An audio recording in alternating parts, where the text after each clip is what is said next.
খেজুর গাছ কান্না শুরু করছে।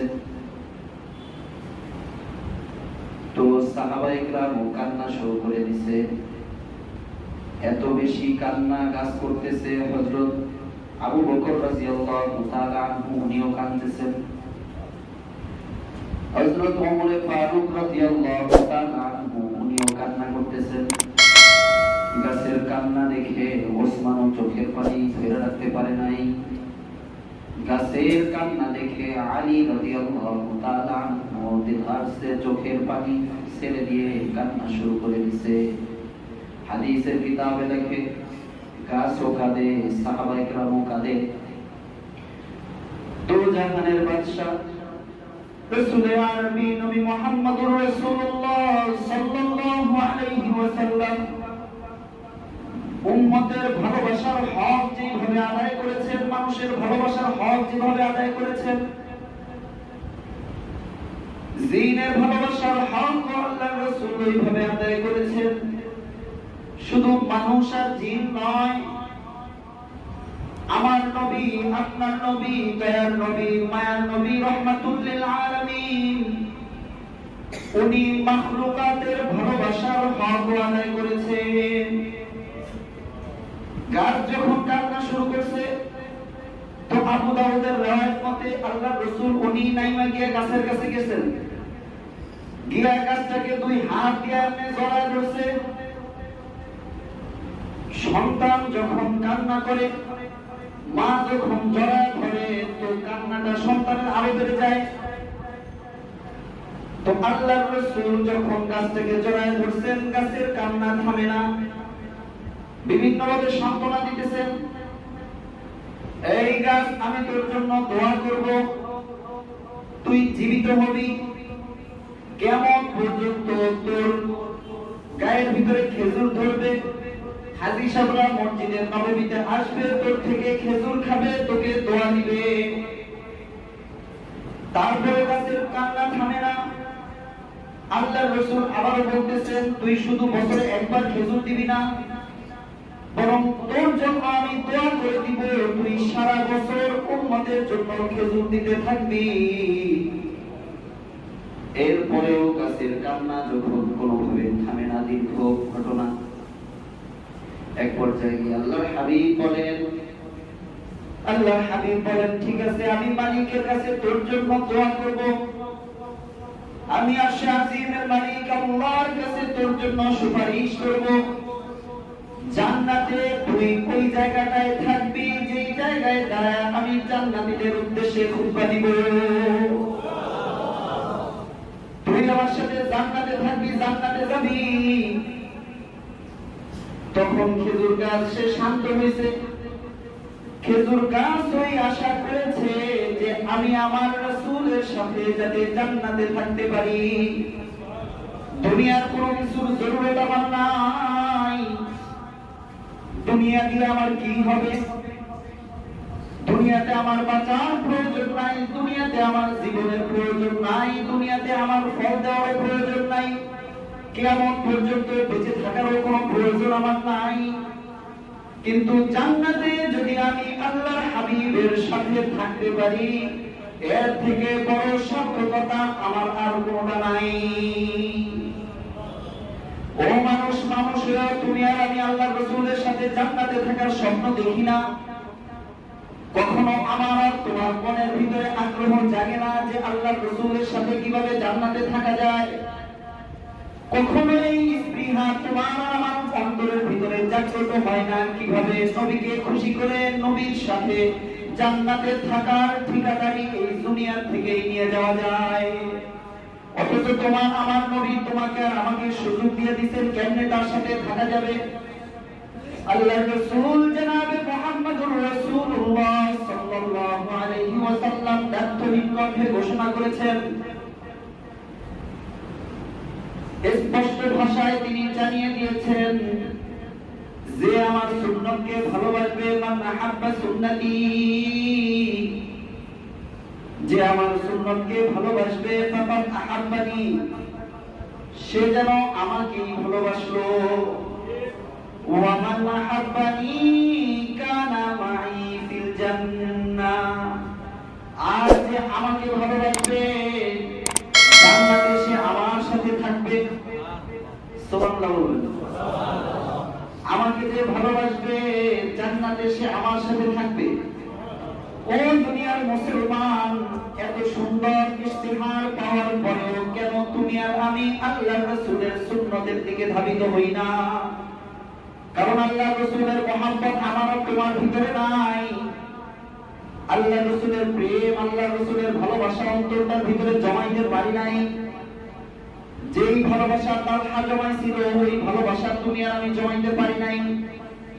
যেই ভালোবাসা আল্লাহর রাসূলের প্রতি গাছ অর্জন করতে পারছে, মৃত গাছ যে ভালোবাসা আল্লাহর রাসূলের প্রতি দেখাইতে পারছে, ওই ভালোবাসা তোমার আর আমার ভিতরে নাই। আল্লাহর রাসূলকে ভালোবাসা দেখাইছে আল্লাহ রাব্বুল আলামিনের সৃষ্টি পাহাড়, সেও আল্লাহর রাসূলের প্রতি ভালোবাসা প্রদর্শন করেছে, ভালোবাসা জ্ঞাপন করেছে, ভালোবাসা অন্তরের ভিতরে পোষণ করেছে পাহাড়। অহুদ পাহাড় নাম শুনছেন তো? অহুদ পাহাড় আল্লাহর রাসূলের ভালোবাসায় কেঁদেছে। আল্লাহর রাসূলের প্রতি অহুদ পাহাড়ও ভালোবাসা প্রদর্শন করেছে। হাদিসের কিতাবগুলো লেখে, নবী আরবি যখন মদিনার ভিতরে ঢুকতেন, তো অহুদ পাহাড়ের পাদদেশ দিয়ে যে রাস্তা গেছে, ওই রাস্তা দিয়ে তিনি মদিনার ভিতরে আসতেন। ঘটনাক্রমে কোন একবার আল্লাহর রাসূল ওই পথ পরিহার করে অন্য এক পথে মদিনার ভিতরে ঢুকতেছেন, তো সাথে সাথে জিবরাইল আমিন আলাইহিস সালাতু ওয়াস সালাম আল্লাহর রাসূলের কাছে আসছে। ইয়া রাসূলুল্লাহ, ইয়া হাবিবাল্লাহ, আপনার মহব্বতে তো একজন কান্না করতেছে। কে কাঁদে, কেন কাঁদে? আপনার মহব্বতে অহুদ পাহাড় পর্যন্ত কাঁদতেছে। কেন কাঁদে, কেন কাঁদে? কারণ আপনি তো সবসময় অহুদ পাহাড়ের নিচে যে পথ, এই পথ দিয়ে মদিনায় আসেন, যাতে করে অহুদ আপনাকে দেখতে পায়, আপনার মোবারক চেহারা অহুদের দৃষ্টিগোচর হয়। আবার আপনিও মাঝে মাঝে অহুদের দিকে তাকান, অহুদ এটা খুব পছন্দ করে, অহুদের কাছে এটা বড় ভালো লাগে। নবী, আজকে যখন আপনি চিরাচরিত এই পথ পরিবর্তন করে অন্য পথে আসতেছেন, তো অহুদের দিলে বড় কষ্ট লাগছে, অহুদ বড় কষ্ট পাইতেছে। আমার ভালোবাসার মানুষটা, দোজাহানের বাদশা, আমাকে ছেড়ে অন্য পথে দিয়ে হাঁটতেছে। আগেই বলেছি, আল্লাহর রাসূল শুধু উম্মতের হক আদায় করছেন তা নয়, উনি সমস্ত মাখলুকাতের হক সব সময় আদায় করেছেন। সাথে সাথে পথ পরিবর্তন করলেন, আগের পথে আসতে শুরু করলেন। তো যখন অহুদের কাছাকাছি চলে আসছেন, বারবার অহুদের দিকে তাকায়, বারবার তাকায়, আর মুস্কি মুস্কি হাসে। একেবারে অহুদের নিচের দিকে আইসা পাহাড়ের পাদদেশে দাঁড়ায় সাহাবায়ে কেরামের জামাতকে অবস্থান করার নির্দেশ দিলেন। তারাও তো সাহাবায়ে কেরামকে ইশারা করে বলতেছেন, এই সাহাবীরা, হাযা উহুদ, এটা হলো উহুদ পাহাড়। ইউহিব্বুনি, সে আমাকে ভালোবাসে, ওয়া উহিব্বুহু, সেও যেমন আমাকে ভালোবাসে, আমিও তাকে ভালোবাসি। হাজী সাহেবরা মসজিদে নববী থেকে যখন ফজরের সময় বের হয়, তো গাড়িওয়ালা ডাক দেয়, উহুদ উহুদ, এই হাজী, তুমি উহুদে যাইবানি? যে উহুদ তোমার নবীর প্রতি ভালোবাসা প্রকাশ করছে, উহুদ দেখতে তুমি যাবা নাকি? ও দুনিয়ার মুসলমান, পাহাড় হয়েও আল্লাহর রাসূলের প্রতি ভালোবাসা প্রকাশ করছে। শুধু পাহাড় নয়, আল্লাহর রাসূলের গাধা, সেও আল্লাহর রাসূলের প্রতি ভালোবাসা প্রদর্শন করেছে।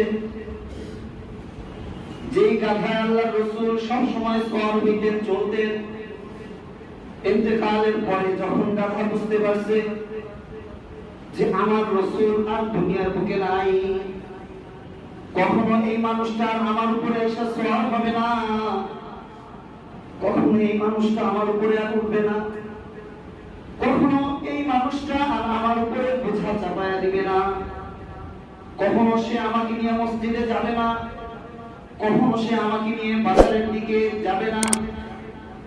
তো আল্লাহর রাসূলের গাধাও দুই চোখ দিয়া পানি ছেড়ে দিছে। যেই 2 দিন আল্লাহর রাসূল ইন্তেকালের পরে জমিনের উপরে ছিলেন, কবর দাফন হওয়ার আগ পর্যন্ত শুধু গাধাটা কান্নাই করছে, কিছু খায় না। যখন আল্লাহর রাসূলকে কবরের ভিতরে রাখা হইল, গাধা আর সহ্য করতে পারে না। তো গাধা দৌড়ায় গিয়া মদিনার পাশে এক কূপের ভিতরে নিজেকে ছাইরা দিছে।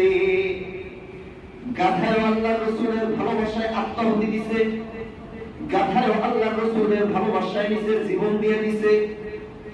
মানুষ হয়ে আল্লাহর রাসূলের প্রতি ভালোবাসা দেখাইতে পারি না। মানুষ হইছি আল্লাহ বুঝতেছে, কিন্তু আল্লাহর রাসূলের প্রতি ভালোবাসা নাই। কেমনে আল্লাহর রাসূলের সামনে উম্মত হিসেবে কাল কিয়ামতের ময়দানে তুমি আর আমি দাঁড়াবো? কিভাবে আল্লাহর রাসূলকে বলবো আমি আপনার উম্মত? কখনো তো আল্লাহর রাসূলের ভালোবাসায় আল্লাহর রাসূলের জন্য কিছু করতে পারি নাই, কিন্তু গাধা হয়ে সেও আল্লাহর রাসূলের প্রতি ভালোবাসা দেখাইছে। দুনিয়ার মুসলমান খুব বোঝার বিষয়, আসমানের সূর্য আল্লাহর রাসূলের ভালোবাসা প্রকাশ করেছে, আসমানের চন্দ্র আল্লাহর রাসূলের ভালোবাসা প্রকাশ করেছে, জীবিত গাছ আল্লাহর রাসূলের ভালোবাসা প্রকাশ করেছে, মৃত গাছও আল্লাহর রাসূলের ভালোবাসায় কেঁদেছে, উহুদ পাহাড়ও আল্লাহর রাসূলের ভালোবাসায় কেঁদেছে। আল্লাহর রাসূলের গাধা সেও তার ভালোবাসায় জীবন দিয়ে দিছে। ছোট্ট তানহাও আল্লাহর রাসূলকে নিয়ে ভাবছে, ভালোবাসার যেই সরাসরি আল্লাহর রাসূল দুনিয়ার বুকে রেখে গেছেন।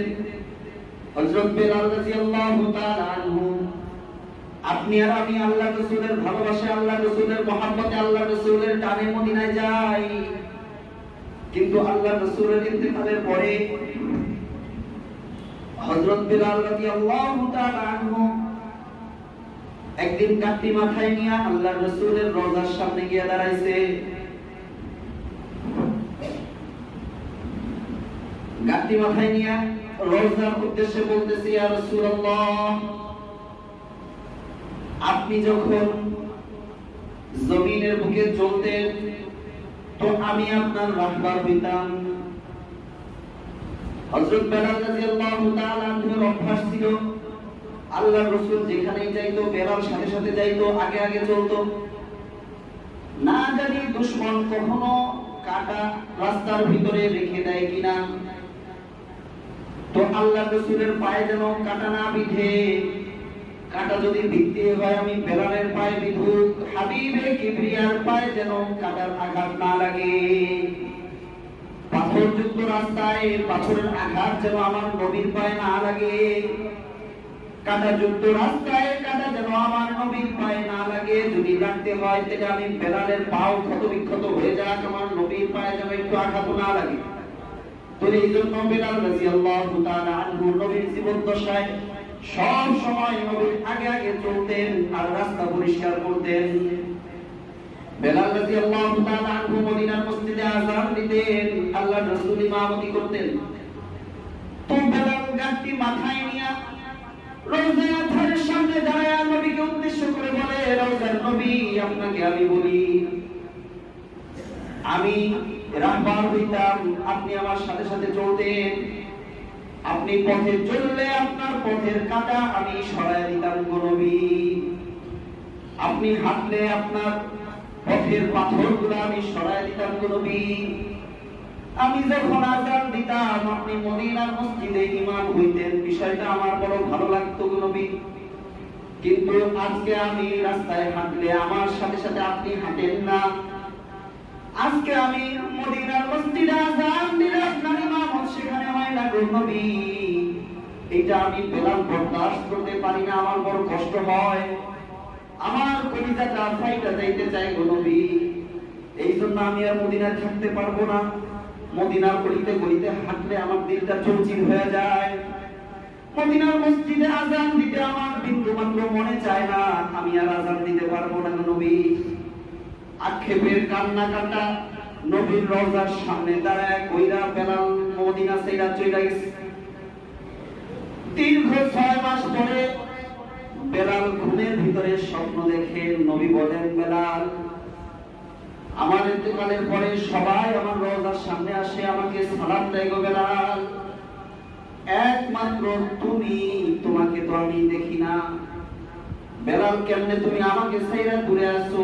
আসো, তুমি রওজার সামনে এসে সালাম দাও। নবীর ডাক শোনার পরে বেলাল আর দূরে থাকতে পারে না, মদিনায় ফিরে আসে, রওজায় সালাম দেয়। মদিনার গলিতে গলিতে খবর হয়ে যায় বেলাল আসছে মদিনার মসজিদে। ছোট্ট বাচ্চারা পর্যন্ত তার মাদেরকে বলে, মা, বেলাল আসছে, মনে হয় মদিনার মসজিদে নবীও আসবে গো মা। অবস্থা বাচ্চাগুলা বুঝে না মৃত্যু কি জিনিস, যেই জায়গায় গেলে আর ফিরে আসা যায় না। কিন্তু বড় হয়ে মানুষ হয়ে বোঝার পরেও আমি আর আপনি সেইটাকে কাজে লাগাই না। ছোট্ট বাচ্চাগুলা বোঝে না, তো মাদেরকে বলতেছে, মা, বেলাল আসছে, তো মদিনার মসজিদে চলো, হয়তো বেলালের সাথে সাথে আমার নবীও মদিনার মসজিদে আসবে গো মা। কতদিন যাবত নবীকে দেখি না, নবীকে একটু দেখবো গো মা, চলো। সাহাবায়ে কেরাম বেলালের উপস্থিতির সংবাদ শুনে উপস্থিত হয়ে গেছে। সবাই বেলালকে বলে, বেলাল, তুমি একটু আযান দাও। নবীর ইমামত তো আমাদের ভাগ্যে জুটে না, কিন্তু নবীর জামানার আযানটা হয়তো একটু শুনতে পারবো গো বেলাল। নবীর যুগের আযানটা শুনি না, একটু আক্ষেপের কান্নাকাটা করতে পারবো গো বেলাল, একটু আযান দাও, দয়া করে আযান দাও। জলিলুল কদর সাহাবী সবাই বেলালকে রিকোয়েস্ট করে। হযরত আব্দুর রহমান ইবনে আউফ বলে, বেলাল আযান দাও। বেলাল বলে, যে আযানের পরে আমার নবীর ইমামত আর হবে না, ওই আযান আমি বেলাল আর দিতে পারবো না। যে আযানের পরে আমার নবী আর ইমামতি করবে না, ওই আযান বেলাল আর কখনো দিবে না। সকলের বলার পরেও যখন বেলাল মানে না, তখন সাহাবায়ে কেরাম পরামর্শ করে যে হাসান হোসাইনকে বলো, তাইলে হাসান হোসাইন যদি বেলালকে বলে তাইলে হয়তো বেলাল আযান দিবে।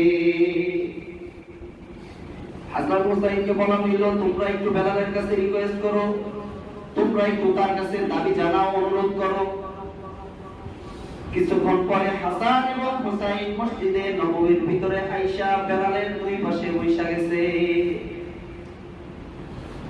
দুই পাশ থেকে দুই ভাই বলতেছে, বেলাল, সবাই চায় তুমি যেন একটু আযান দাও গো বেলাল, আমরাও চাই আমার নানার জামানায় যে আযানটা হইতো ওই আযানটা মসজিদে নববীতে আবারও হোক।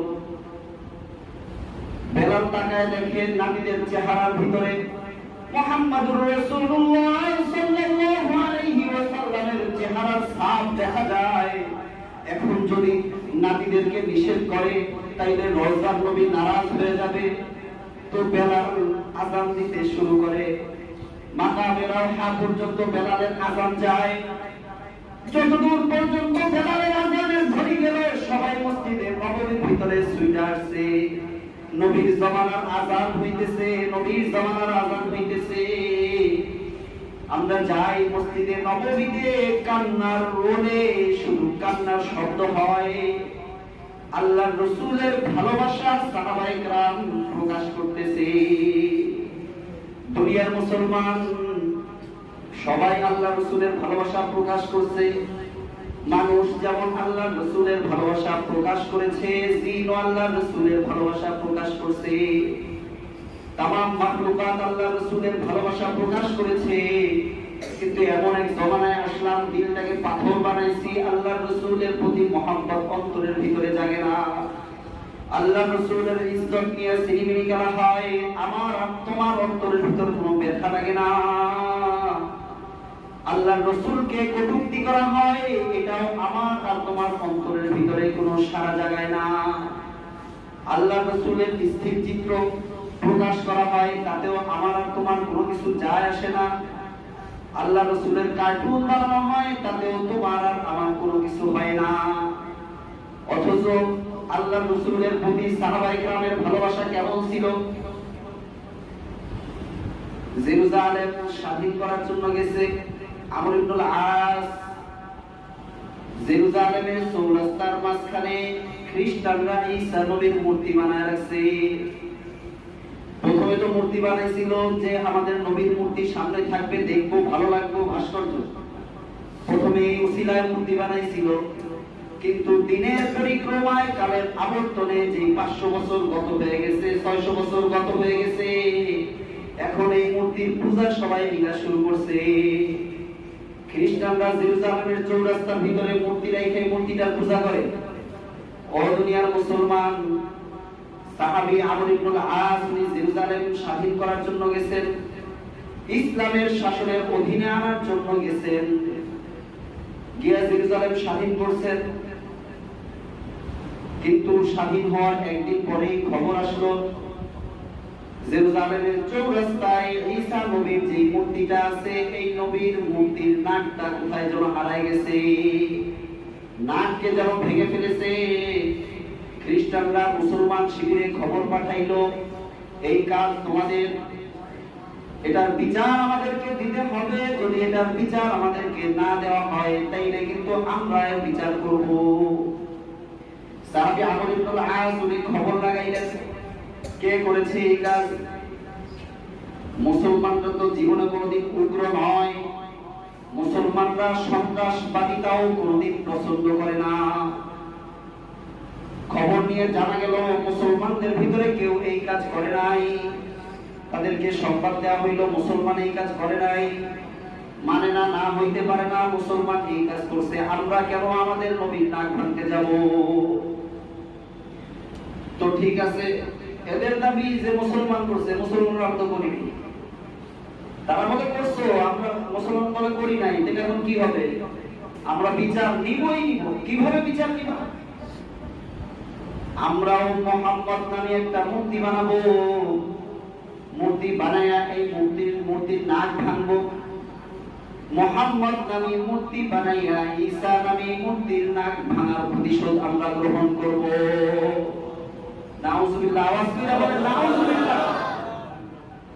এই কথা শোনার পরে আমর ইবনুল আস বড় টেনশনে পড়ে গেছে, বলছে এই কাজ তোমরা করতে পারবা না, এই কাজ তোমাদেরকে করতে দেওয়া হবে না। যদি বড় মূর্তি বা ভাস্কর্য যেটাই বলো না কেন, আমার নবীর এতটুকু অপমান সহ্য করার মতো ক্ষমতা আমাদের নাই। যাও খ্রিস্টান শিবিরে গিয়ে ঘোষণা দাও, মুসলমানদের সেনাপতি আমর ইবনুল আস খ্রিস্টানদের মূর্তির নাক ভাঙছে, বিচার যদি নিতেই হয় আমর ইবনুল আসের নাক ভেঙে বিচার নাও, কিন্তু মুহাম্মাদের মূর্তি বানায় নাক ভাঙা চলবে না। বিচার যদি করতেই হয় আমর ইবনুল আসের বিচার করে, যেই বিচার তোমরা করবা আমর ইবনুল আস ওই বিচার মেনে নিবে।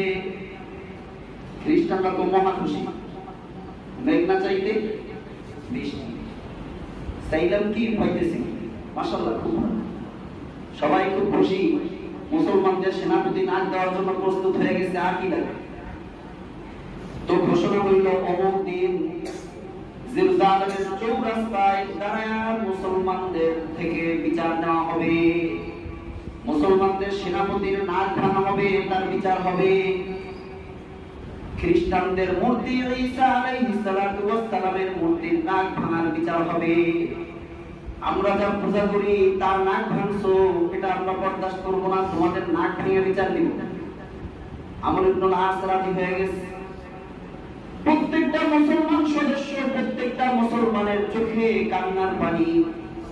সেনাপতির নাক নেওয়া হবে, কেউ কিছু বলতেও পারতেছে না, করতেও পারতেছে না, সবাই শুধু কাঁদে, কারণ সেনাপতির নির্দেশ, কিছু বলা যাবে না। সবাই কান্না করে, কিন্তু একজন মানুষ খুশি, তার নাম হইল আমর ইবনুল আস। জিজ্ঞাসা করা হইল আপনি কেন খুশি, এত খুশি কেন আপনি, অথচ তো আপনার নাক কাটা যাবে? তো আমর ইবনুল আস যে কথা বলছে ইতিহাসে আজও সেটা স্মরণীয় হয়ে আছে। কয় আজকে যদি আমার নাক কাটা যায়, যাবে শুধু নাক, কিন্তু এই কাটা নাকটা নিয়ে যদি আমি কালকে হাসরের ময়দানে দাঁড়াইতে পারি, তো আমার রাসূলকে আমার কিছু বলার প্রয়োজন হবে না, আমার রাসূল দেখবে তার ইজ্জত রক্ষার জন্য আমর ইবনুল আস নিজের তাজা নাকটা দিয়ে দিয়েছে।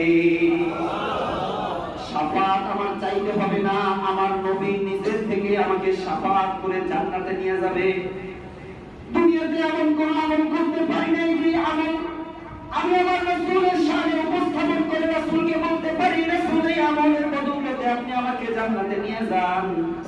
কিন্তু নাক না থাকার এই চিহ্ন যদি আমি নিয়ে উপস্থিত হইতে পারি, তাইলে জান্নাতে যাইতে কেউ আর আমাকে বাধা দিতে পারবে না। তোমরা তো দেখো আমর ইবনুল আসের নাক যাবে, আমি তো দেখি আমর ইবনুল আস জান্নাত পাবে। তোমরা হারানোর ভয়ে কাঁদো, কিন্তু মুসলমান আমার হারানোর কোনো ভয় নাই। আমার যা আছে সব প্রাপ্তি, কারণ আমি আমার রাসূলের শান এবং নাম রক্ষার জন্য কিছু করতে পারতেছি, এটা আমার প্রাপ্তি। আমি এই প্রাপ্তিকে অর্জন করতে চাই। তোমরা আমাকে সাহায্য এবং সহযোগিতা করো, তোমরা আমার জন্য দোয়া করো যেন আমি ইখলাসের সাথে কাজ করতে পারি। পরের দিন দাঁড়ায় গেছে, মঞ্চ বানানো হয়েছে, আমর ইবনুল আসের নাক কাটা যাবে। আমর ইবনুল আস দাঁড়ায় গেছে, খ্রিস্টানদের পক্ষ থেকে জল্লাদ আসছে নাক কাটবে। চূড়ান্ত মুহূর্তে যখন নাক কাটতে যাবে, খ্রিস্টান বয়োবৃদ্ধ এক পাদ্রী বলে, থাম, নাক কাটার কোনো দরকার নাই, নাক কাটতে পারবি না, নাক কাটতে পারবি না। কেন কাটবো না, কেন কাটবো না? কারণ এরা যদি মুহাম্মদকে এত ভালোবাসতে পারে যে নিজের নবী মূর্তির নাক ভাঙা হবে, এটা ওরা বরদাস্ত করবে না, নিজের নাক দিয়ে দিবে। তো আমরা আমাদের নবীর নাক নিজেরা কেন ভাঙি? আসল ঘটনা ছিল নাক নিজেরাই ভাঙছে, পরামর্শ করছে আমরা নাক ভাঙবো, এরপর আমরাই আবার বলবো যে মুসলমানরা করছে। সমাজে এরকম, বর্তমান দুনিয়াতে এরকম আছে না নাই? নিজেরাই বেঈমানটা মানে মাইনা করে এটা মুসলমানই করছে। কিভাবে মুসলমানদেরকে সন্ত্রাসী হিসেবে উপস্থাপন করা যায়? নিজেরাই চুরি করে আবার নিজেরাই গৃহস্থের সমাধি করতে পারে। সম্মানিত সুধী, অথচ যদি বাস্তবতা খোঁজা হয়, আর বাস্তবতা খুঁজতেই কি? কারণ সরিষা খেতেই যদি ভূত থাকে, তাইলে এই সরিষা দিয়ে আপনি ভূত দাঁড়াবেন না। অত দূরে যাব না, শুধু সংক্ষেপে বইটা শেষ করে দেই। এরাই নাক ভাঙছে, মুসলমানদের বিরুদ্ধে একটা ইস্যু দাঁড় করাইতে হবে। এখন যখন ইস্যু দাঁড়ায় গেছে, এখন দেখতেছে যে আসলে তো আমাদের নৈতিক পরাজয় ঘটতেছে। মুসলমান তার নবী মূর্তির নাক ভাঙবে, অন্য কেউ এইটা বরদাস্ত করতে না পারে নিজেদের নাক দিয়ে দিতেছে। আর আমরা শুধুমাত্র মুসলমানদেরকে পরাজিত করার জন্য নিজের নবীর নাক ভেঙে ফেলছি। নৈতিক পরাজয়ের যখন তারা সম্ভাবনা দেখেছে, তখন পিছু হটে আসছে। আর বয়োবৃদ্ধ ওই পাদ্রী ঘোষণা দিচ্ছে নাক ভাঙা যাবে না, কারণ নাক আমি ভেঙেছি। এই যে মুহাম্মদের আশিকরা, যে মুহাম্মদের মহব্বত কারীরা মুহাম্মদকে এতটুকু ভালোবাসে, তার নাক ভাঙা, তার মূর্তির নাক ভাঙাকে বরদাস্ত করতে পারে না। এইটা সত্য ধর্ম ছাড়া আর কিছু হতে পারে না। এই জন্য তোরা সবাই আয়, তোদের এই ধর্ম বিশ্বাস বাদ দে, সবাই ইসলামের ছায়াতলে আশ্রয় গ্রহণ করে জান্নাতের সুবাতাস নিয়ে ঘরে ফেরার ব্যাপারে আগ্রহী হয়ে যা। ইতিহাসের কিতাব লেখে 2 লক্ষ খ্রিস্টান একদিনে ইসলাম গ্রহণ করে মুসলমান হয়ে গেছে। এই ছিল সাহাবায়ে কেরামের নবীতে। আল্লাহ রাব্বুল আলামিন আমাদের সবাইকে আল্লাহর রাসূলের পরিপূর্ণ আশিক, সাচ্চা আশিক হওয়ার তৌফিক দান করেন। আমিন ওয়া আখিরু দাওয়ানা আলহামদুলিল্লাহি রাব্বিল আলামিন। যারা সুন্নাত পড়েনি, সুন্নাত